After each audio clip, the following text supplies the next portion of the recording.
Mga kababayan, biglang bumulaga ang balita, inaresto si Chavit Singson sa kasong cyber libel.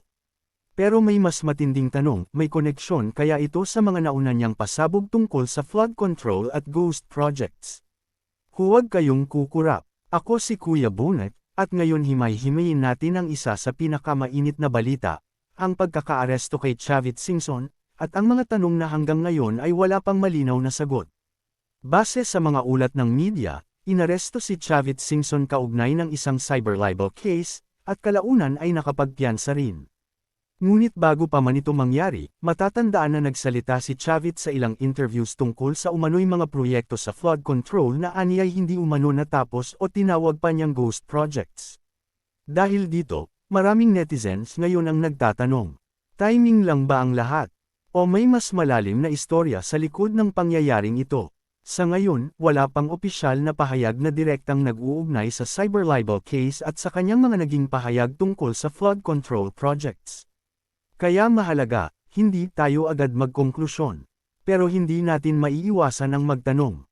Kapag may isang kilalang personalidad na nagsasalita laban sa mga issue, at biglang nasangkot sa kaso, natural lang na mag-isip ang publiko. Ito ba ay simpleng proseso ng batas?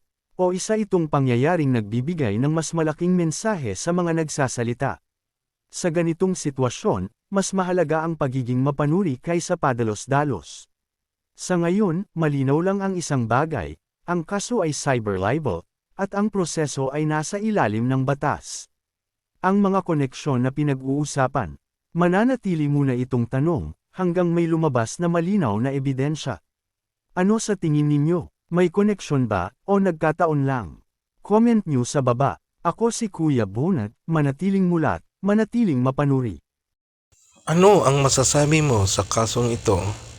Kung gusto niyo pa ang ganitong uri ng content, paki-consider, subscribe, Bonete TV, and click the notification bell para ma-update kayo sa susunod na upload natin.